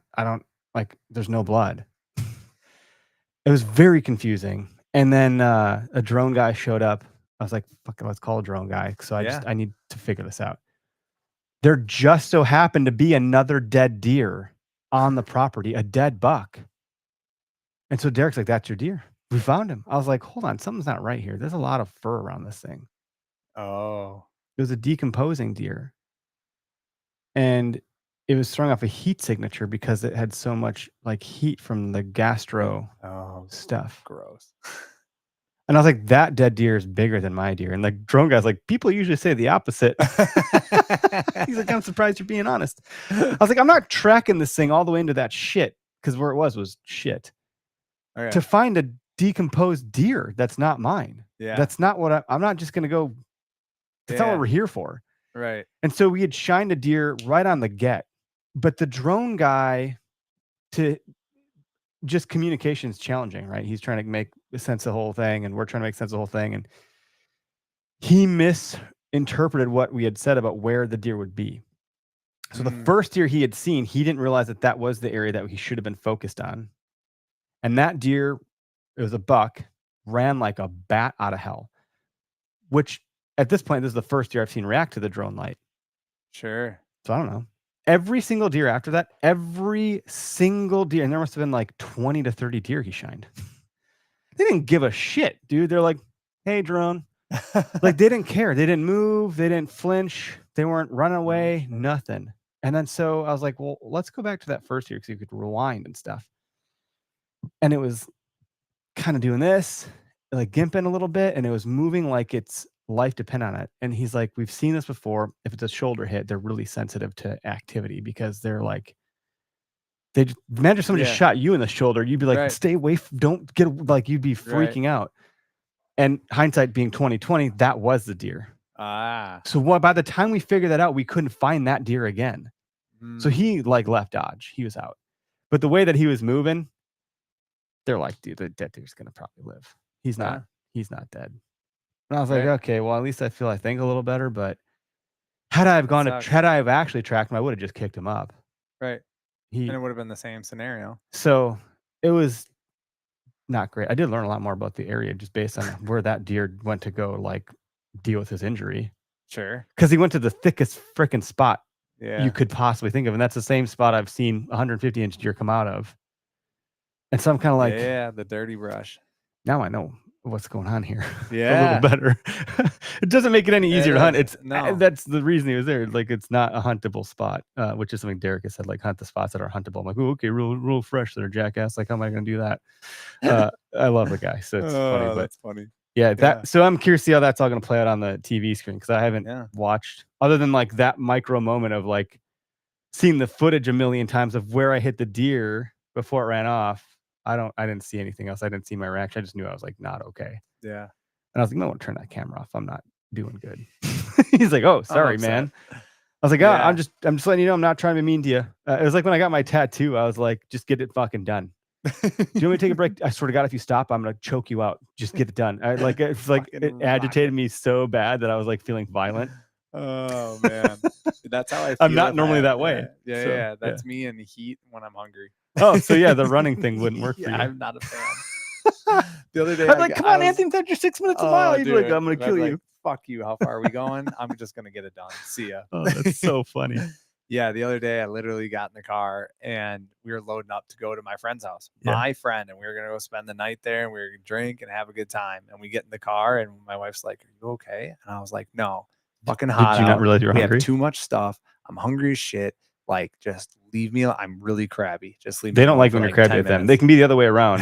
Right? I know. Yeah. Because then they get mad that you're mad, and now you have to like, no, I can't be mad anymore because I have to deal with you being mad that I'm mad. Yeah. Exactly. So I was just like, let me, I'm trying not to be mad at you. So just let me give me some space. Let me turn on the AC in this car and like give me 10 minutes and I'll be okay. That's hilarious. Do you remember when you got bit up by bugs real bad turkey hunting that one spring? Like you were totally through and I was like, nah, that's weird. I'm fine.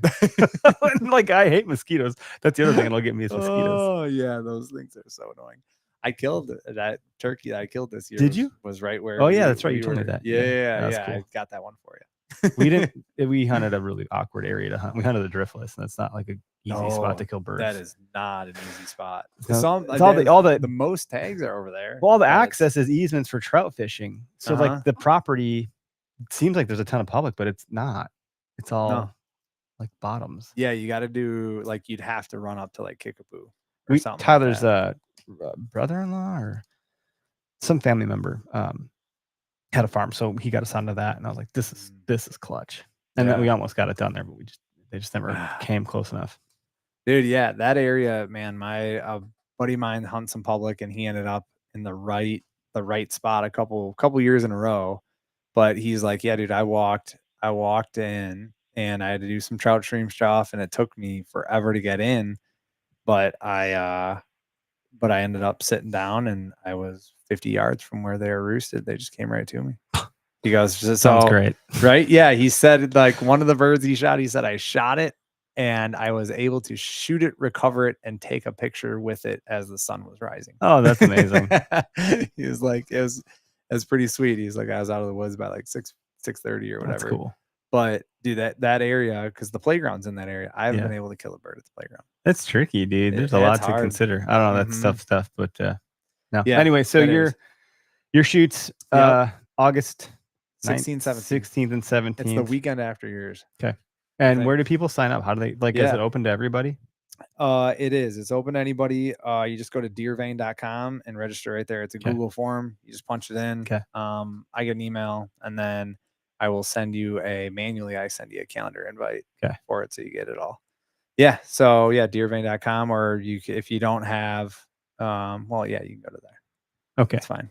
I usually say you can come onto the socials and just DM me and I'll sign you up. Yeah. But if you don't have socials, then yeah. Okay. And then ours is okashunter.com. We have an events page under our about. You can go there. You can Google it. I'm sure you'd find it. You type in Foam Fest OKS Hunter, I'm sure it'll come up. Yeah. And that's coming up soon. Yeah, it is. And those I can't recommend them. I used to not do shoots very often. Then I started doing them. And I cannot tell you, September, 15th, 16th is when season starts this year, something in that time frame. And to be able to get out there a month in advance and shoot your bow and be like, it builds a lot of confidence. Yeah, or I'm not ready. Like, I'm not ready. Either you're gonna have a lot of confidence, or you're gonna realize you need to figure some shit out. Exactly, and that's the best part about it, is because you have to buy more arrows. 30 days, yes, or you have to buy more arrows. Yeah, right. You always choose not to shoot the target. Next week being the 15th, I'm on the fence as to whether or not we'll have a podcast next week, because next week is move-in. The 15th is the move-in date for our space, and I don't know what to do for internet, how that's all going to come together, and if it'll come together before then. If it does, I'll try to putz around and get something done. It's not going to be ready, but it could be fun to we recorded here when it wasn't ready. Yeah. Like, it doesn't matter. We just had drywall up and it wasn't painted, and we just, Derek was in here. I don't even think I had the carpet in yet, and we were ripping an episode. So I'm all about flying planes or building planes while they fly. That's my MO. I think for you personally, when you're 70 years old, your kids are watching these things, you'd be like, remember this was the podcast we shot? That's some of the times you got to do it for yourself. But if we don't have internet, then it won't probably happen. And I'm going to be so anxious, not in an anxiety way, but the anticipation to get into the space. That's going to be having been built up. So I don't know if we'll be back next week. And if we are, it'll look very different. So just stand by and see. Very exciting. Maybe we'll do a watch party for when the show launches. I'm getting the first batch of episodes this week. Not fully done, but just directionally, so I understand the layout of them. I think there'll be 8 episodes. They should all be 20 to 30 minutes long. So quite a bit different than we did the last couple of years, where they're 8 minutes long, and there's a whole bunch of them. These will have a little bit more meat on the bone because we had more time with the camera folks. And it follows me, Derek, and Greg around, and I don't know all your adventures. We never remember. It's kind of what happened again? And you're watching it for the first time yourself. So sometimes, I never really even know what we're getting into, but maybe we'll do a watch party there with a keg. That'd be fun. You don't have to do a keg. We can shoot our bows there. I can't shoot my bow around our own house. You talked about just going outside and shoot. Yeah. Where I live, you see it here. Houses are fairly close. I live on a hill, so everyone in the back, I'd be shooting over their roofs if one got out. And I have 2 dogs that look like deer. I have 3 kids, 2 cats. All of these things can be outside at any point in time. It's just really hard to find space. Now my neighbors are bugging me for stuff in a good way. Yeah. But having a space to shoot my bow is going to feel pretty great. So I'm really excited for that too. I might just be going there to shoot my bow and not do any work at all. Yeah. No, that sounds awesome. I'm excited for you. So that was when I talked with what's his name? Working Class Bow Hunter, Kurt. Geyer. I had him on my podcast I don't know, 2 years ago or whatever, when he moved to his new shop. And I was like, what made you feel like you could make the leap and quit your job? And he was like, oh dude, the big thing for me was moving to my new shop. And I know you're not. I know I'm not that's super into headed, that. but it's just a good feeling of legitimizing. Here's the podcast studio, right? Yeah. That's pretty cool. I was at his, and that was actually pretty inspiring. I was like, what they've done with the place to customize everything to have I think one of their guys welds, and so he had welded the Working Class logo into a lot of the metal brackets and things around. Okay. It's just very eclectic too. They had all their trophies up. You walk in, there's a studio, there's a bar. They bought the other half of the building. There's bunk beds in there for people to have deer camp. That's where they keep all their merch and do their fulfillment and store stuff. And it was cool. I was like, dude, this is a special space. It was really neat. So I enjoyed going there. It was pretty neat. And then Kevin was there with Deer Hunter. So it was cool to have us. I've been talking to these guys for years, as long as I've been talking to you, it was just kind of neat to do that. But that was pretty motivating. I was like, man, I know we've been kind of tentatively looking, and then something popped up and we looked at it. I was like, this checks we had a very specific list of demands. This checks all of them. And so we're kind of like, dude, at this point, it checks all our boxes. Like, what are we going to do? This is it. Now we have to make a decision. Yeah. And Tyler's like the financial guy. And he's like, we're going to get a coffee pot, right?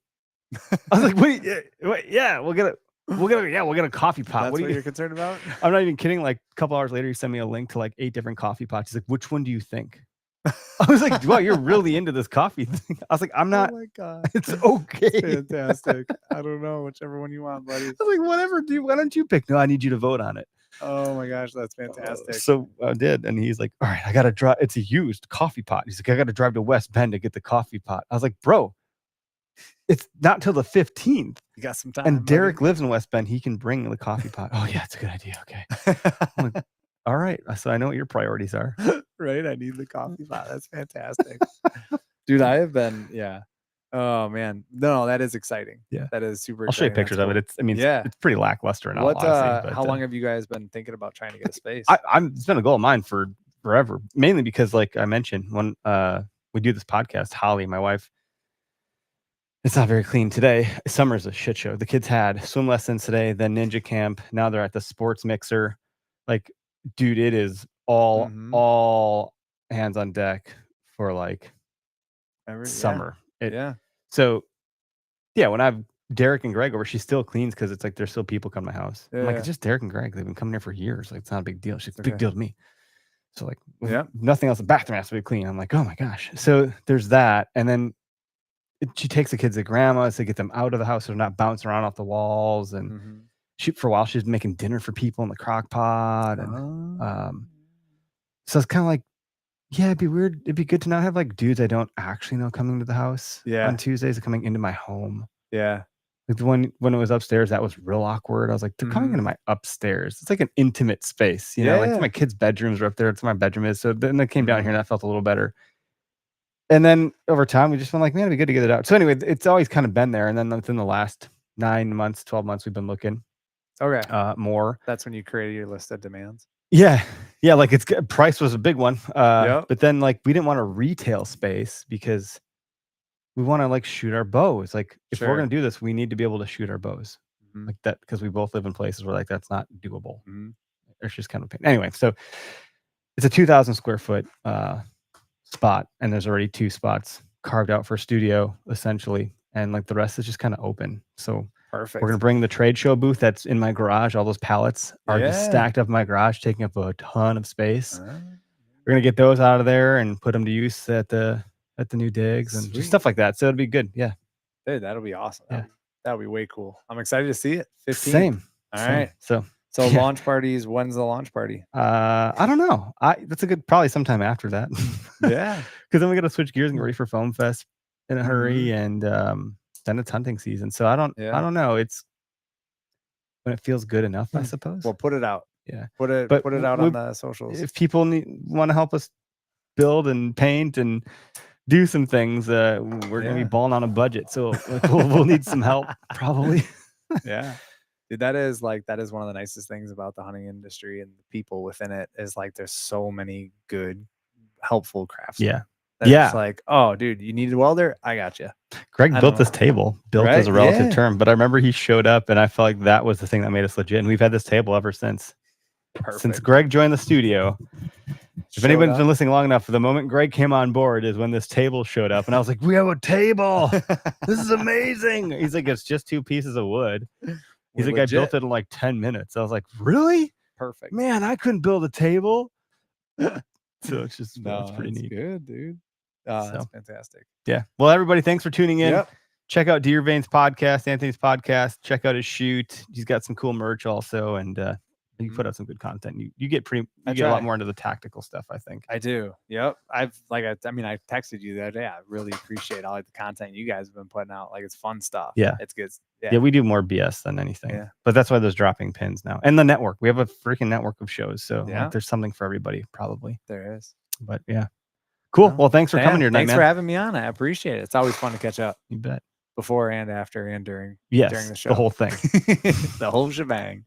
Nate Mann just commented, said, "Love Deer Vein." Well, thank you. Appreciate it.